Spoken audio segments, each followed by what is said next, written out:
जय हिंद साथियों, हमारी जो ग्रामर सीरीज चल रही है जीरो टू हीरो लेवल की, ये वीडियो उस सीरीज का है।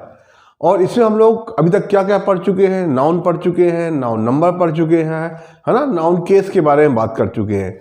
और हमारी जो बात चल रही थी वो पजेसिव केस पे बात चल रही थी। तो देखिए साथियों, पहले हम लोग समझते हैं पजेसिव केस होता क्या है।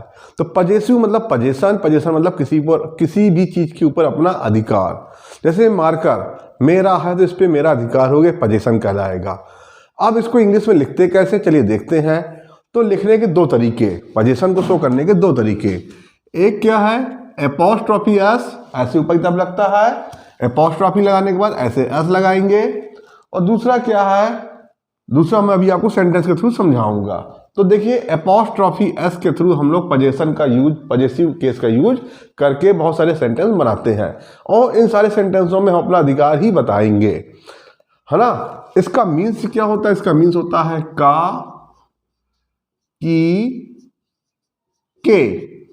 ठीक, तो देखिए साथियों, यहां पे एक दो एग्जांपल देता हूं, फिर आपको समझ में अच्छे से आएगा। जैसे यहां लिखा रोहित, मैंने क्या लिखा, रोहित, एपोस्ट्रोफी एस लगाया और लिख दिया मैंने पेन। क्या लिख दिया, पेन। तो देखिए यहां पे रोहित, रोहित पेन, इसका मीन्स क्या हुआ, इसका मीन्स हुआ रोहित का पेन, रोहित का पेन। ठीक है, तो मतलब यहां पे पेन पे किसका अधिकार हो गया, पेन पे हो गया अधिकार रोहित का, है ना। और एपोस्ट्रोफी एस का मीन्स क्या निकल के आ रहा है, का। तो देखिए यहां पे अभी आपको समझ में आया होगा एपोस्ट्रोफी एस क्या होता है। ठीक है, चलिए आगे बढ़ते हैं। तो चलिए आगे बढ़ते हैं और इसको लिखने का एक नया तरीका देखते हैं। नया तरीका क्या है, इसको हम ऐसे भी लिख सकते हैं। क्या लिख सकते हैं, the pain of Rohit, the pain of Rohit. और ये भी सही है। तो लिखने के तरीके ही है, कोई बहुत बड़ी चीज नहीं है पजेशन।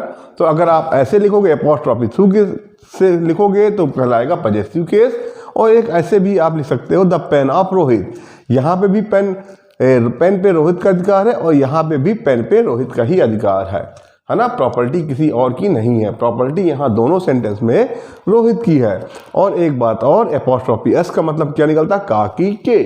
ठीक है साथियों, अब आपको समझ में आया होगा पजेसिव केस क्या होते हैं। अब इसके बहुत सारे एरर्स आते हैं, इसके बहुत सारे क्या है, इसके बहुत सारे फंक्शंस हैं। तो उन फंक्शंस को हम धीरे धीरे अब सीखना चालू करेंगे।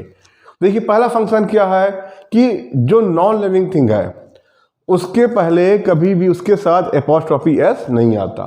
पहला फंक्शन क्या है इसका, कि नॉन लिविंग थिंग के साथ एपोस्ट्रोफी एस का यूज नहीं होता। वहां पे हम लोग ये वाले कंडीशन का यूज करके बनाते हैं। चलिए देखते हैं कैसे, उसको भी एग्जाम्पल के थ्रू समझते हैं। जैसे मैं यहां पे एग्जाम्पल लिख रहा हूं, टेबल,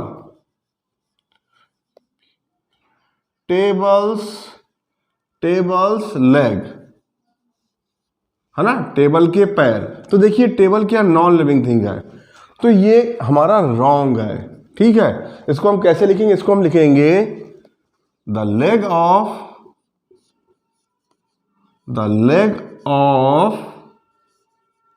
टेबल। तो देखिए, तो पहला फंक्शन हमने क्या देखा, पहला फंक्शन हमने देखा कि नॉन लिविंग थिंग के साथ एपोस्ट्रोफी एस नहीं लगता है। पजेसिव केस में एपोस्ट्रोफी एस नहीं लगता है। चलिए एक एग्जांपल और ले लेते हैं। The house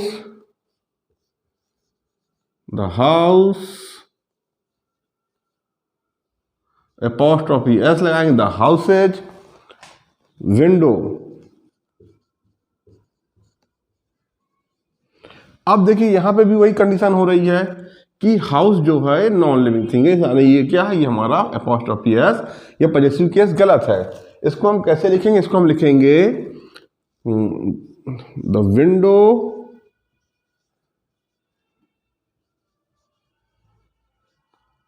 of house.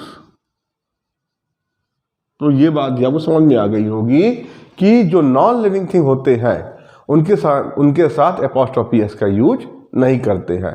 चलिए और आगे बढ़ते हैं, आगे सीखते हैं नई चीज, नया फंक्शन क्या होता है एपोस्ट्रोफी एस का। तो अगला फंक्शन है कि जो जिस मतलब कि वर्ड में लास्ट में एस आता है तो वहाँ पे हम लोग क्या करते हैं, तो यहाँ मैं लिख के समझाना चाहूँ तो अच्छे समझ में आएगा। देखिए, तो मतलब कहेंगे एस एंडिंग वाले शब्दों के साथ लास्ट में केवल एपोस्ट्रॉफी वर्ड का, एपोस्ट्रॉफी साइन का यूज करेंगे, ना कि एस का। चलिए देखते हैं। जैसे मैंने लिखा गर्ल्स, क्या लिखा, गर्ल्स। अब देखिए गर्ल्स में यहाँ पे एस लगा हुआ है ऑलरेडी, है ना, तो यहाँ पे हमें कुछ नहीं करना है, यहाँ पे केवल हमको एपोस्ट्रॉफी का साइन लगाना है और ये हो जाएगा गर्ल्स। मतलब यहाँ पे हमें एपोस्ट्रॉफी एस नहीं लगाना, अगर ये लगा होगा एस एपोस्ट्रॉफी फिर एस तो ये गलत हो जाएगा, इसलिए इसको हटा देंगे। ठीक है, तो क्या हो गया, गर्ल्स हॉस्टल। तो आपने यहाँ क्या देखा, यहाँ देखा कि जब हमारा सब्जेक्ट में एस पहले से लगा है, सिंगुलर प्लूरल से कोई मतलब नहीं, हमें केवल क्या देखना है, एस साउंड देखना है। क्या देखना है, एस साउंड। यहाँ पहले से लगा हुआ है तो केवल हमें एपोस्ट्रॉफी साइन का यूज करना है। ये बात क्लियर हो गई होगी। जैसे मैं एक और लिखता हूं बॉयज,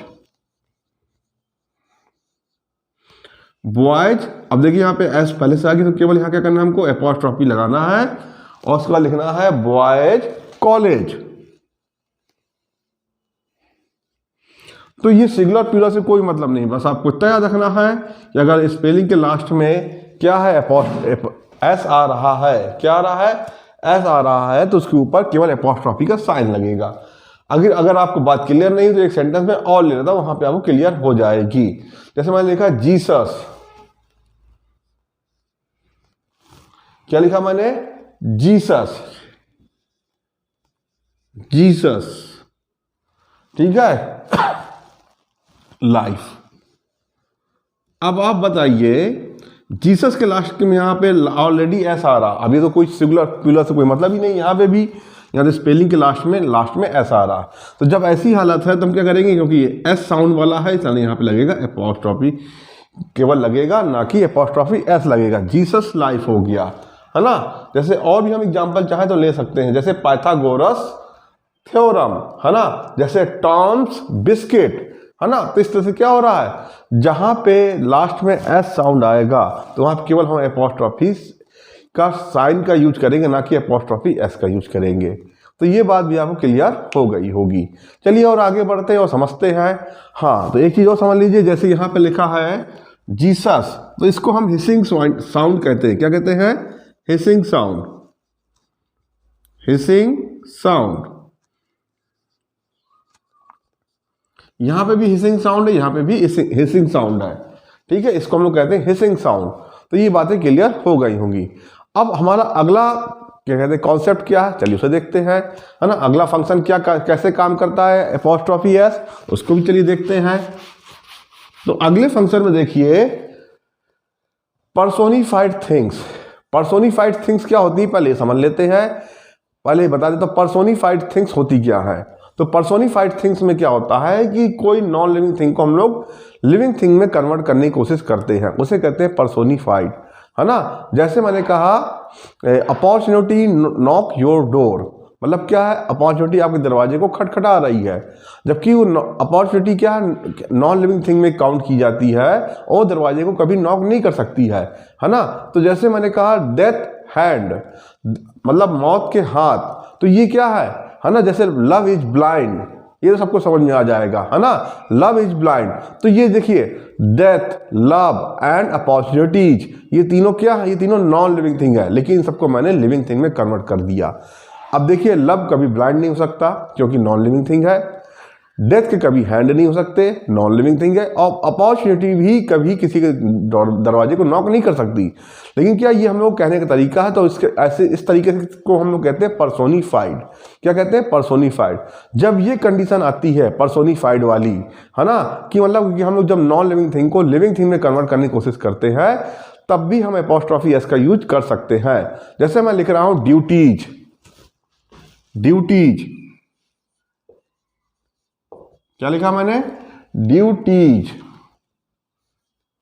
कॉल। अब देखिए ड्यूटी नॉन लिविंग थिंग है ना, ड्यूटी नॉन लिविंग थिंग, लेकिन क्या कर रही है, कॉल कर रही है, तो मैंने एपोस्ट्रॉफी एस का यूज किया। अगला एग्जांपल क्या, सारो, सारोज, टीयर मतलब दुख के आंसू। अब आप खुद बताइए, दुख तो जब नॉन लिविंग थिंग, उसके आंसू कैसे हो सकते हैं? यहां पे भी हमने अपॉस्ट्रोफी एस का यूज किया क्योंकि हमने पर्सोनिफाइड बना दिया, है ना। और भी ले सकते हैं हम लोग, जैसे क्या लिखते हैं, फॉर्च्यून्स फेवर, फॉर्च्यून्स फेवर, ठीक है। तो फॉर्च्यून मतलब भाग, इसका फेवर, तो देखिए यहां पे भी अपॉस्ट्रोफी एस का यूज किया गया। तो मैंने अभी आपको क्या फंक्शन सिखाया अपॉस्ट्रोफी एस का, जब कोई चीज पर्सोनिफाइड हो, पर्सोनिफाइड मतलब नॉन लिविंग थिंग को लिविंग थिंग में कन्वर्ट करने की कोशिश की जा रही हो, तो वहां पे भी हम क्या करते हैं, अपॉस्ट्रोफी एस का यूज करते हैं। चलिए अगला कॉन्सेप्ट सीखते हैं। अगला कॉन्सेप्ट क्या है कि कोई कंट्री और प्लेस, कंट्री और प्लेस के साथ भी अपॉस्ट्रोफी एस का यूज हम कर सकते हैं, है ना। जैसे यहां देखते हैं एग्जाम्पल, एग्जाम्पल क्या है, जैसे मैंने क्या, इंडिया, इंडियाज हिस्ट्री। अब देखिए एक कंट्री है इंडियाज, इंडिया की हिस्ट्री, और देखिए यहां पे अपॉस्ट्रोफी एस लगा दिया मैंने। तो एक मतलब प्लेस के आगे भी हमने क्या किया, अपॉस्ट्रोफी एस का यूज किया, और यहां पे अपॉस्ट्रोफी एस का मतलब क्या आ रहा है, का, है ना। इंडिया की नहीं, की आ रहा है, इसका मीन्स इंडिया की हिस्ट्री। चलिए एक और लेते हैं इस तरह से, जैसे इंग्लैंड फ्यूचर, इंग्लैंड फ्यूचर। अब देखिए यहां पे वही कंडीशन आ रही है, यहां पे इंग्लैंड के साथ अपॉस्ट्रोफी एस लग रहा है और इंग्लैंड के फ्यूचर के बारे में बताया जा रहा है। तो यहां भी इंग्लैंड भी एक प्लेस है, उसके आगे हमने क्या अपॉस्ट्रोफी एस लगाया। तो आपको ये बात क्लियर हो गई होगी, ठीक है। अब इसी में अगला कॉन्सेप्ट क्या है, अगला फंक्शन क्या है, अगर कोई प्लेस आता है, कोई प्लेस आता है और उसके बाद सुपरलेटिव डिग्री आती है, तो भी हम लोग क्या करेंगे, तो भी हम लोग अपॉस्ट्रोफी एस का यूज कर सकते हैं। जैसे लिखा है द विलेज, अपॉस्ट्रोफी एस लगाइए, ओल्डेस्ट, ओल्डेस्ट वुमेन। देखिए तो ये एक प्लेस है, इसके बाद superlative degree I. Superlative degree क्या होती है, इसमें लास्ट में EST लगा होता है, एडजेक्टिव है ना। एडजेक्टिव में आपने डिग्रियां पढ़ रखी होंगी, ना भी पढ़ी होंगी, तो जब एडजेक्टिव आएगा तब हम पढ़ाएंगे। तो जैसे ओल्ड, ओल्डर, ओल्डेस्ट, तो यहाँ पे ओल्डेस्ट क्या है, superlative degree. Good, better, best, superlative degree है इसमें बेस्ट, है ना। जैसे मैंने और भी जैसे बताया आपको, ग्रेट, ग्रेटर, ग्रेटेस्ट, तो इस तरह से ओल्डेस्ट। तो देखिए एक प्लेस है, उसके साथ आया है सुपरलेटिव डिग्री, और जब ये कंडीशन हो रही है तो हमने यहाँ पे अपॉस्ट्रोफी एस लगाया, है ना। एक सेंटेंस और ले लेता हूं, the cities, the cities greatest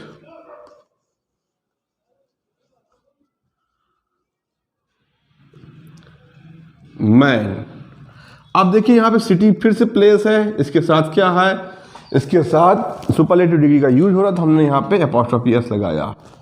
तो यहाँ तक की बातें आपको क्लियर हो गई होंगी, है ना। इसके आगे की बातें हम लोग अगले वीडियो में डिस्कस करेंगे। अगर यहाँ तक की बातें क्लियर है, मेरा कॉन्सेप्ट आपको समझ में आ रहा है, तो मुझे लाइक करिए, सब्सक्राइब करिए, मेरे वीडियो को अपने दोस्तों तक ले जाइए। ठीक है साथियों, जय हिंद।